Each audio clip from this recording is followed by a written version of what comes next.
จุ่มวยมอปฏิกรรมจุ่มวยหนึ่งทางไปที่ไทยถ้าบาสันจะโดดไงมุนเตี้ยคือการเทียบทางกัมพูชีบาสันเจียมีการเปิดเจาะไงมุนเตี้ยมีการเทียบกัมพูชียล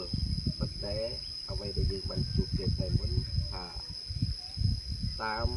อารมณ์บักที่ประดับกำเจี๊ยคือสมออยสมจูสับปะในนี้ดับไฟฐานกาแกในฐานกาบันเราเป็นวิญยังบรรจุสับปะให้ค่าตำลึงไทยกรุบมุกก็มันเราอยู่กรุบดึกเนี่ยนะเข้าใจวันนั้นได้คุยกันแล้วว่าเรือเทศพอเนี่ยชาวบ้านที่กัมพูชามีการมุมมองในหัวใจในขั้นว่าเทศพอเนี่ยเขาที่ฝ่ายกัมพูชาได้ที่สินค้าของไทยทุกอย่างเขามากัมพูชาได้เหมือนเดิมหมายถึงว่าต่อไปให้ตาสินค้าของกัมพูชาเขาได้ของไทยเขาได้เหมือนเดิมเลยเขามีการวันนี้ต่อไปครับต่อไปขอให้เฮ็ดพอของกัมพูชาเข้าไปประเทศไทยก็เข้าอยู่การมาประเทศกัมพูชาเหมือนกันครับก็รอมาประชุมที่บ่าย2 โมงแล้วจะประชุมแสงในมองปีปัตเตะตามใบกาเป็นคนกำลังที่ไปอยู่บนเดินการปฏิบัติตามการรายงานเรื่องกองกำลังแล้วอย่างไรนำไปติดต่ออันนี้ผู้กำหนดผู้อยู่ที่หนึ่งสั่งการมาก็เลยตามคำสั่งของท่านมีพิจารณาตื่นที่มวยบางตาบอลเกียร์มอวัดบทตาบอลเกียร์บอมีพิจารณาตื่นประกอบแบบไม่จำนักเยอะครับการประชุมหน้าบ้าสัตว์ปอดบันบัดเตดอกเปนี้บัดเอาโจมมาบ้องเกี่ยวกับบัดครั้งบันก่อนจริงๆท่านก็มันกองหลังยังมันบันบัดเตเรื่องปัญหาอื่นเนี่ยไม่ทราบว่ามีเพิ่มเติมไหมก็ให้ผู้ชาผ่านมาประชุมที่อำเภอมาได้คุยเกี่ยวกับเพชรเพาะแต่บัดนี้มาเพชรเพาะก็มาหามเพชรเพาะทั้งเดียวบัดนี้ให้ชาวบ้านนี้มีการหมู่มองในหัวใจอย่างมากในส่วนของต้นพืชนี่เขาก็มองว่ามะม่วงเห็ดเผาะและก็มะนาวนี่มันเป็นพืชก็จะทางรูปแบบในอาหารน้องทาสัตว์สบายนึงขุดชมานึงคือ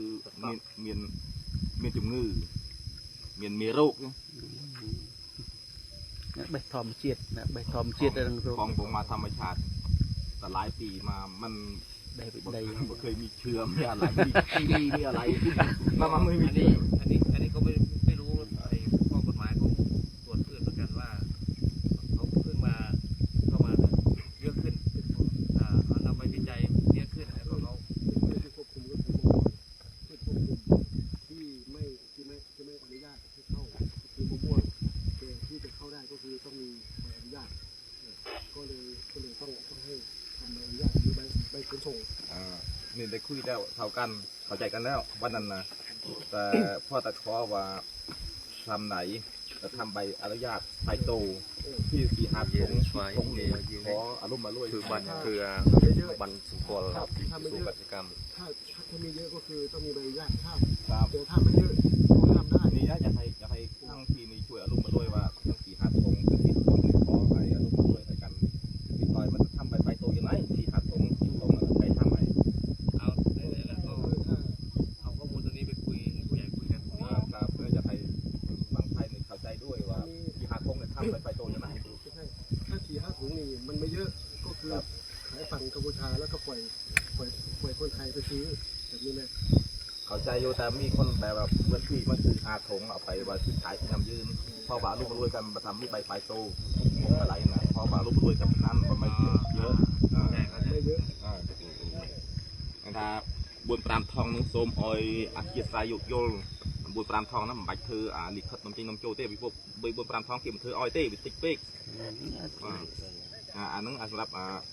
สบายยังมันช่วยไปนู้ ở bị giật ở bị dùng chui vào đuôi kia là trong ban đây chúng đội mùi thả bắt ngày ní mong ní mua được hạt ấy trong America và đang ở tiệm con đang cực này hạ quỵ kia với đây các bạn bắt mua hạt ấy ปิดวันนี้โมงนี้เวลานี้นี่มูลเหตุอะไรอยู่ สารเหตุอะไรจะเพิดวันนี้นะครับวันประหารนี้เนี่ย เขาอยู่จากมูลเหตุ ให้อันนี้ผู้กำหนดเฉพาะกิจที่หนึ่งก็ไม่ได้แจ้งมาว่าอะไร แต่ว่าให้ผู้ใหญ่โทรคุยโทรประสาน ผู้ใหญ่จำไดโทรไปประสานให้ โทรไปถามรองมือเสริมก็ได้หรือว่าโทรไปหาวันเอกธุรกิจก็ได้ เพราะว่าท่านก็ไม่ได้สั่งการออกมาว่า บอกว่ามีปัญหามูลเหตุอะไรที่ ปวดสายจองอ้อยเนี่ยคณะตำรวจเยิงตีแต่ซัวบุญเทิมกับบ้านธุรกิจกับบ้านบริษัทไอ้บุญเทิมบริษัทไอ้ธุรกิจหนึ่งที่พวกไอ้กวาดบัญชีมาตะบัดปันตาเป็นบ้านตั้งมือให้ บ้านจับมือให้ เดี๋ยวแล้วก็ได้อันนี้ผมก็ไม่ทราบข้อมูลแต่ว่าผมจะทำตามคำสั่งของผู้กำกับ